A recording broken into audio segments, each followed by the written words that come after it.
요즘 젊은이들 사이에서 유행하는 말인데, 사람들 중에는 인싸가 있고 아싸가 있다고 합니다. 인싸는 인사이더, 안에 있다는 의미로 각종 행사나 모임이나 이런 데서 적극적으로 참여를 하고 다른 사람들과 잘 어울려 지내는 사람을 이르는 말입니다. 어디서든지 중심적인 인물로 존재하는 사람을 인싸라고 부른답니다. 반대로 아싸는 아웃사이더, 바깥에 있다는 의미로 다른 사람들과 잘 어울리거나 또 관계의 중심에서 지내지 못하는 사람, 겉돌거나 주변에서 맴도는 사람을 아싸라고 부른답니다. 자, 인싸와 아싸를 이렇게도 구분합니다. 인싸는 소문난 맛집에 가면 자기가 먹은 음식을 사진으로 찍어서 공유하고, 또 유명한 장소에 다녀오면 또 사진을 찍어서 나 여기 다녀왔다고 알리고, 또 헤어스타일을 바꾸면 또 사진을 찍어서 오늘 헤어스타일 바꿨다고 올리고, 매일같이 자기가 어떻게 지내는지 글이나 사진으로 자기를 알리는 사람입니다. 하지만 아싸는 맛집에 가도 유명한 장소에 가도 사진을 찍지 않거나, 사진을 찍는다고 해도 자기 혼자만 보는 이런 사람은 아싸일 가능성이 높습니다. 우리는 인싸에 속하는 사람일까요? 아싸에 속하는 사람일까요? 과거에는 어떤 타고난 신분이라든지 어떤 개인의 능력으로 열심히 노력해서 얻은 사회적인 성취, 이런 것을 지위로 인식했습니다. 신분이 좋은 사람, 사회적으로 성공한 사람이 지위를 가졌습니다. 인정을 받았습니다. 그런데 요즘에는 어떤 친구들 관계나 또 모르는 사람들 관계 속이라 할지라도 어떤 그 속에서도 자기가 가진 영향력, 주목받는 모습, 이런 것들을 신분으로 또는 지위로 파악하는 경향이 뚜렷해졌다는 것입니다.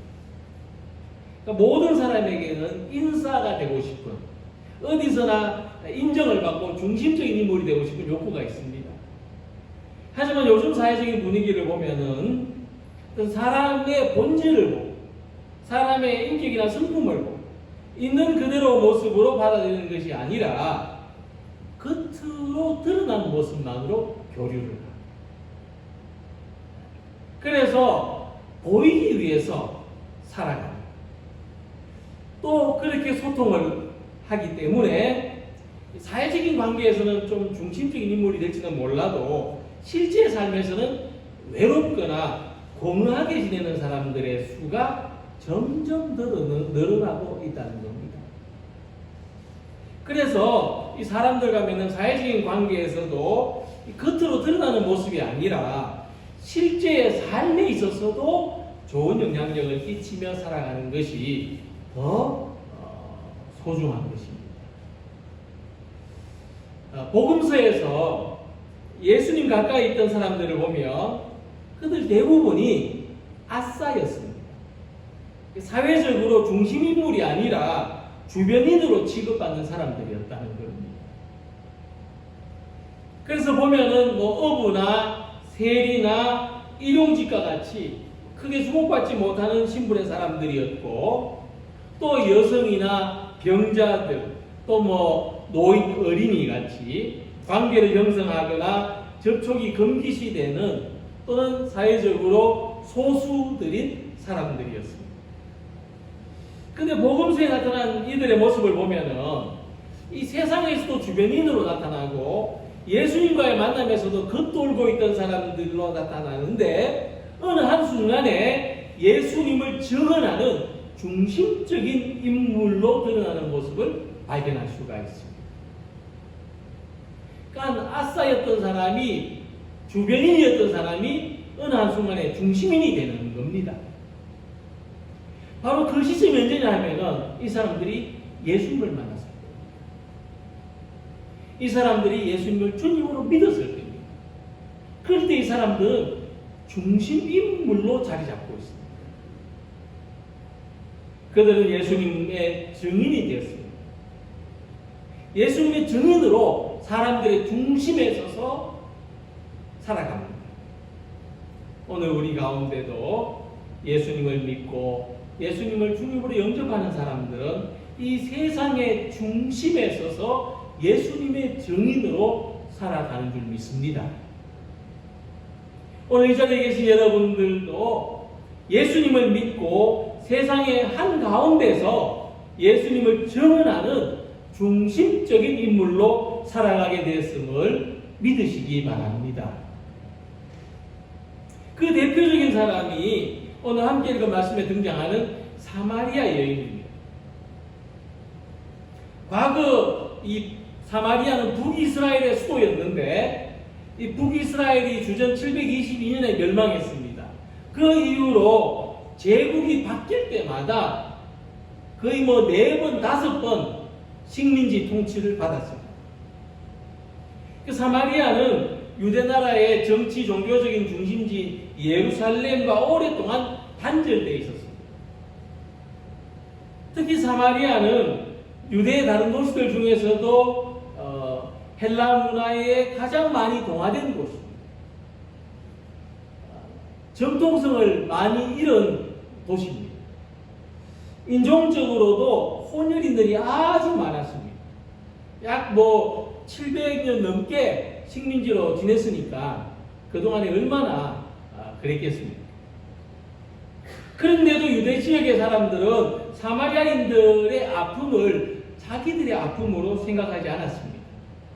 오히려 그들을 업신여기고 사마리아 땅을 밟는 것조차 부정하게 여겼습니다. 그리고 그 소외된 동네에서 또 그 동네에서도 가장 소외된 사람이 오늘 예수님을 만나게 됐다는 겁니다. 복음서를 보면은 예수님께서 많은 사람들을 만나시는 장면이 나타나고 있는데 진지하게 바라보면은 예수님께서 사람들을 만나신 그 성격을 몇 가지로 구분할 수가 있습니다.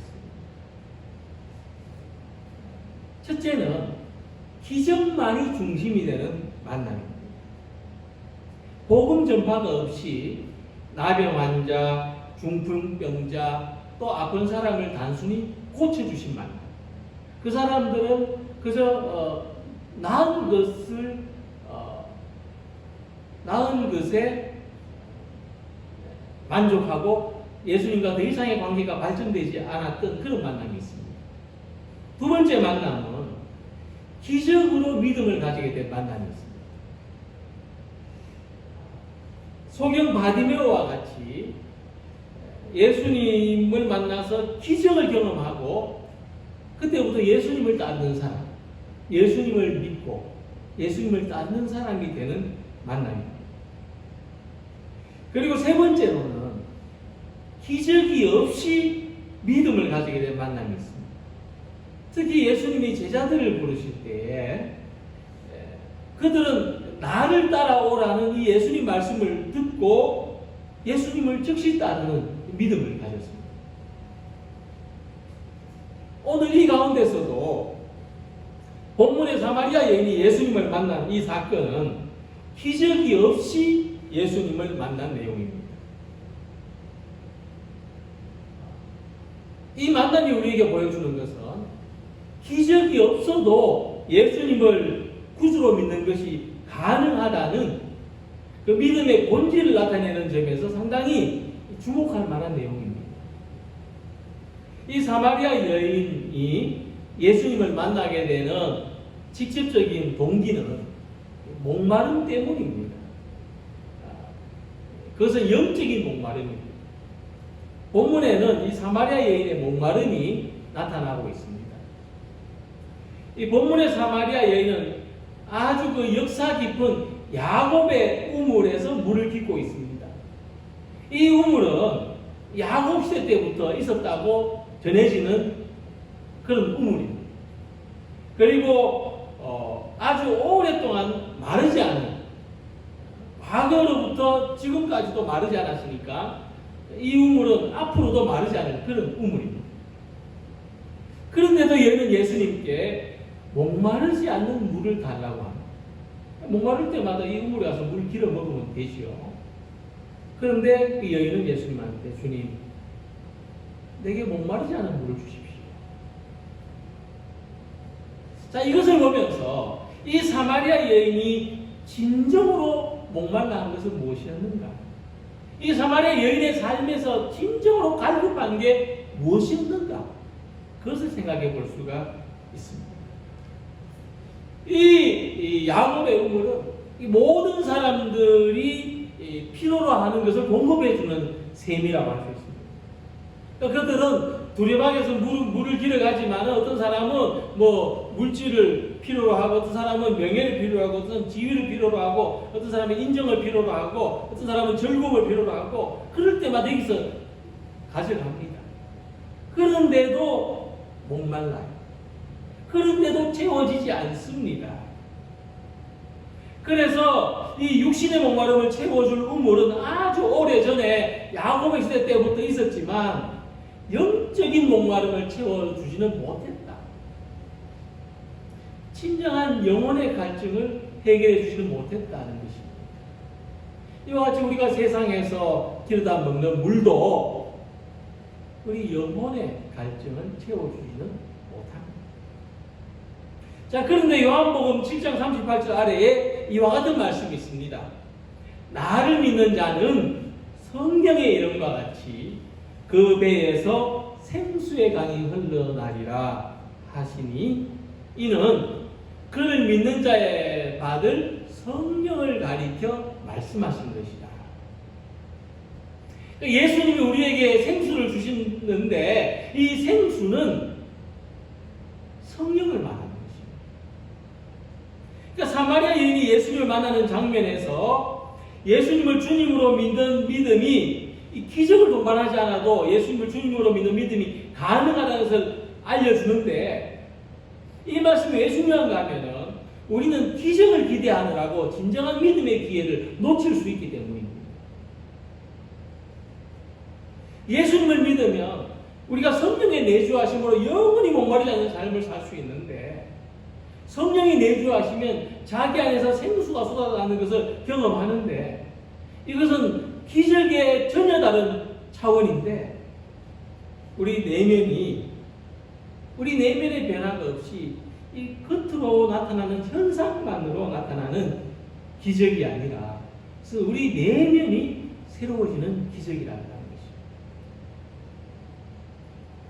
그래서 성령은 우리 내면의 갈증을 해결해 주시고, 성령이 내주하시는 사람은 어떤 사회적인 지위를 가지는 것이나 사람들의 인정을 받는 것으로, 어떤 자기의 어떤 육신의 필요를 채우는 것으로 목마름을 해결하려는 것이 아니라 우리 속에서 흘러나오는 충만한 기쁨, 평안과 위로로서 지속적으로 영원히 목마르지 않는 삶을 살 수 있다는 것입니다. 이 배에서 나온다 해서 우리 중심에서 나온다. 우리 삶의 중심에 충만한 기쁨이 있습니다. 평안이 있습니다. 위로가 있습니다. 이것이 성령이 내주하시는 삶의 특징입니다. 그래서 성령이 우리 안에 내주하시면 우리가 그 힘을 받아서 세상 한가운데서도 두렵지 않고 위축되지 않고 오히려 선한 영향력을 끼치는 사람으로 살아갈 수가 있는 것입니다. 어느 다큐멘터리 자연 드라마를 보면은 깊은 산 속에 샘물이 하나 있습니다. 졸졸졸졸 내려오는 샘물이. 근데 이 샘물을 주변으로 하루 사이에 생태적으로 어떤 현상이 일어나는지를 관찰했습니다. 그래서 이제 관찰 카메라로 촬영해서 보여주는데, 낮에는요 새들이 날아와서 몸단장을 합니다. 그리고 이 새들이 이제 낮에 그렇게 와서 몸단장을 하고 이렇게 떠난 다음에 밤이 오면은 너구리 가족들이 와서 물을 마시고 갑니다. 너구리 가족이 떠나고 한참 있다가 보니까 멧돼지 무리가 와가지고 막 거기에 막 뒹굴면서 더위를 식히고 또 목욕을 하고 그렇게 갑니다. 또 잠시 후에 오소리 한 마리가 와가지고 또 물을 마시고 고약하게 그 물에다 똥을 싸놓고 가더라고요. 예, 그 산골의 중심은 큰 나무나 아주 오래된 이 나무나 바위가 아니라 계곡 사이에서 흐르는 그 흘러나온 삐져나온 그 한 줄기 이 작은 그 개울도 되지 못하는 그런 샘물이었습니다. 성령이 내주하시는 사람은 이처럼 모든 관계 속에 모든 생명의 중심에서 샘물의 삶을 살아간다는 것입니다. 우리 안에 계시는 성령으로 말미암아 생수의 근원을 간직하고 살아가는 우리 성도님들이 되시기를 바랍니다. 우리 안에서 성령의 샘물이 흘러나와서 내 주변의 다른 생명들을 풍성하게 하는 믿음의 중심인 믿음의 인싸가 되어서 살아가시기를 소망합니다. 자, 예수님과 사마리아 여인의 이 만남은 서론, 본론, 결론으로 나눌 수가 있는데 이 사마리아 여인은 이 폐쇄적이고 독선적인 유대교 신앙 안에서 진정으로 하나님을 만날 수 없었기 때문에 영적인 갈증을 누리고 있었습니다. 영적인 갈증을 가지고 있었습니다. 특히 이 사마리아 사람들은 예루살렘에 가서 예배를 드릴 수가 없었습니다. 자, 이런 상황은 오늘 우리들이 이전만큼이나 자유롭게 예배할 수 없는 그런 오늘의 상황을 또 비춰준다고 할 수 있습니다. 자, 그래서 이런 우리들에게는 진정한 예배에 대한 영적인 갈증이 있습니다. 예배의 충만함에 대한 기대와 소망이 있습니다. 그래서 예수님은 사마리아 여인에게 우리가 진정으로 하나님 만나는 길을 제시해 주시는 겁니다. 예수님께서 말씀하시는 본론이 이겁니다. 예루살렘이나 사마리아나 어디에서 드리는 예배가 중요한 것이 아니라 영과 진리로 드리는 예배가 중요하다 하는 말씀입니다. 그래서 예수님은 이 사마리아 여인의 예배를 예배 대상이 없는 예배라고 말씀하십니다. 예배는 있지만 예배 대상이 없는 예배라는 겁니다. 무슨 말씀이냐 하면은 이 사마리아 여인은 남편이 5이나 됐다고 했습니다. 그런데 진정한 남편이 없다고 말합니다. 지금 남편도 진정한 남편이 아니라고 말합니다. 그러니까 이 사마리아 여인의 영적인 상황을 이야기해 주는데 그의 삶에는 참으로 예배할 대상이 없었다. 이렇게 해석합니다. 실제로 여인에게 남편이 많았다는 의미라기보다는 이런 우회적인 의미라고 해석을 합니다. 자, 이것이 이 사마리아 여인의 어떤 그 여인의 신앙적인 현실 그리고 오늘 우리 그리스도인들에게도 적용될 수 있는 모습입니다. 우리에게 예배의 대상은 한 분밖에 없죠. 우리의 영적인 빈곤과 갈증을 해결해 줄 수 있는 분도 오직 한 분밖에. 우리는 한 분이신 하나님 외에 다른 예배할 대상이 없습니다. 그런데 오늘날의 사람들은 하나님 외에 다른 것을 예배하고 다른 데서 영혼의 갈증을 해결하려고 하기 때문에 이 한 분이신 하나님을 잃어버린 예배의 삶을 살 수밖에 없다는 것입니다. 그러니까 우리가 하나님보다 더 바라는 것이 있을 때 우리는 하나님을 잃어버리는 예배를 드릴 수밖에 없다는 겁니다. 이 예배에 하나님께서 이 예배를 받으셔야 되는데 이 하나님 없는 예배를 우리의 목적이 중심이 되는 예배를 드릴 수밖에 없다는 것입니다. 그래서 우리는 바라는 것은 많은데 하나님은 없는 사람이 아니라 하나님 안에서 모든 것이 충족되는 사람으로 살아가기를 소망합니다. 그래서 예배의 대상이 없다고 말하는 이 사마리아 여인에게 예수님께서는 우리가 하나님께 영과 진리로 예배를 드려야 된다고 말씀하십니다.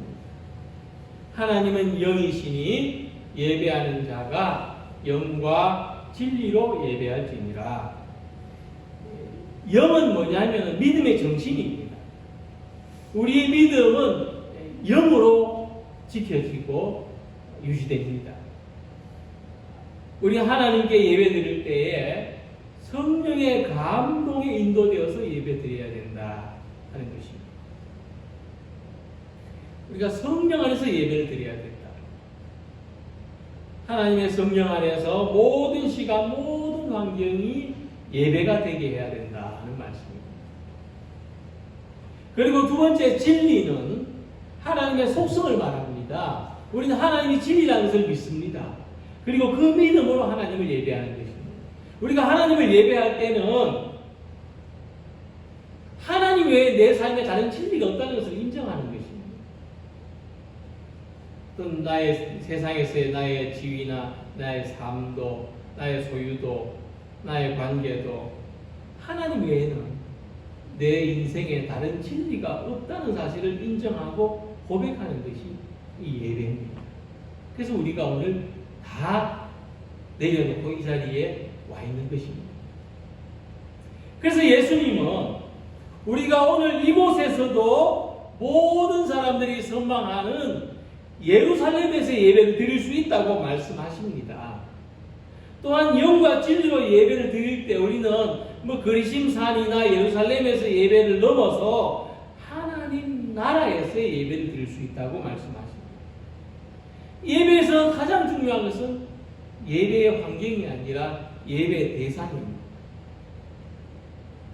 예배 중심에 들어오지 못하는 사람들은 지금 어디서 예배를 드리면 가장 좋을까를 생각하지만 예배 중심에 들어와 있는 사람들은 지금 이곳에서 영과 진리로 예배하는 사람들입니다. 아무리 작은 교회에서 드리는 예배일지라도 이 예배의 시간이 우리에게 가장 소중한 시간이 되기를 바랍니다. 골든타임이라고 하죠. 우리 삶의 골든타임이 되기를 바랍니다. 또 아무리 초라한 장소에서 예배를 드린다 할지라도 이 예배 장소가 우리들에게 가장 중요한 장소가 되기를 원합니다. 우리 삶의 핫플레이스가 되기를 소망합니다. 성령으로 진리이신 하나님을 예배하는 우리 모두가 예배의 중심 인물이 되시기를 소망합니다. 그리고 이 사마리아 여인은 예수님을 만나서 삶의 새로운 빛을 발견했을 뿐만 아니라 동네 모든 이웃들에게 가서 예수님을 전하는 사람의 모습을 보여주고 있습니다. 이 여인은 분명히 사람들을 피해서 낮 시간에 우물물을 뚫어 나왔을 것인데 그런데 이제는 사람들에게 찾아가서 예수님을 전하는 사람이 된 것입니다. 이 사마리아 여인은 예수님을 만나는 사람에게 이와 같은 놀라운 변화가 가능하다는 것을 보여줍니다. 예수님을 만나면 소의 상태에서부터 하나님의 품 안에 있는 구원을 경험할 수가 있습니다. 여인은 예수님과의 만남을 통해서 하나님과 만나게 됩니다. 하나님의 사랑을 경험했습니다. 그래서 예수님을 전하는 사람은 자기 안에 있는 하나님의 사랑을 다른 사람에게로 흘려보내는 사람입니다. 예수님은 우리가 하나님의 사랑과 자비의 샘에서 물을 마신다면은 우리도 사랑과 자비의 샘이 될 수 있다고 말씀하십니다. 우리가 받은 사랑은 우리가 세상에 나누어 줘야 될 사랑이고, 우리가 받은 영원한 생명은 우리가 다른 사람들에게 나누어 줘야 할 생명이라는 것입니다. 사마리아 여인은 예수님이 메시아라는 믿음을 가지게 됐을 때 들고 있던 물동이를 던져버렸습니다. 그리고 동네에 들어가서 와보라, 내가 구세주를 만난다고 전도할 수 있었습니다. 여자가 물동이를 버려두고 동네로 들어가서 사람들에게 이르되 와서 보라, 이는 그리스도가 아니냐. 사람들은 이 여인의 변화에 깜짝 놀랐을 겁니다. 아마 처음에는 정신이 좀 이상해졌다고 생각했을지도 모릅니다. 그런데 보면 알잖아요. 이성을 잃은 상태는 아닙니다. 뭔가 놀라운 일이 여인에게서 일어났다는 것을 사람들은 직감할 수 있었습니다. 과연 그 변화의 단초가 무엇일까? 그래서 그들은 예수님을 만나기 위해서 여인을 따라갔습니다. 이 여인에게 물동이는 자기 삶의 수단인데, 지금 여인은 자기가 필요한 것을 얻기 위해서 물동이를 가지고 왔어요. 물을 담는 그릇이죠. 또는 신분이나 어떤 사람들의 인정과 같이 자기 존재를 담는 도구에 해당하는 겁니다. 나는 금그릇이다, 나는 은그릇이다, 나는 유리그릇이다, 이런 물그릇이죠. 자기 존재를 담는 도구입니다. 근데 이제 예수님 만나고 나니까 이 물동이가 아무 필요 없어졌어요. 사마리아 여인이 물동이를 내버려 뒀다는 것은요, 그냥 잃어버리든지 말든지 상관하지 않는다. 사도 바울처럼 내가 그토록 소중하게 생각하는 모든 것들을 다 배설물처럼 여겼다, 이런 겁니다. 왜냐하니까 자기 속에서 물이 넘쳐나는데 물동이가 필요 없는 거죠. 자기 속에서 생수가 솟아나고 있는데 물동이가 왜 필요합니까? 그래서 사마리아 여인은 자기를 둘러싼 껍질 속에서 괴롭고 답답한 시간을 지내왔습니다. 그는 관계에 메말라 있었고 하나님의 은혜와 성령의 충만에 영원히 목말랐습니다. 그런데 예수님 만나고 나니까 이 껍질을 깨고 나왔습니다. 자기 안에서 이 생수가 흘러나오는 거예요. 사마리아 여인이 새로운 생명을 얻었습니다. 우리의 목마름과 고통과 상한 마음을 예수님께서 채워주셨습니다. 우리가 예수님을 인격적으로 만날 때 사마리아 여인처럼 될 수가 있고, 다른 사람들도 인격적으로 만나는 진정한 관계 회복을 경험할 수가 있는 것입니다.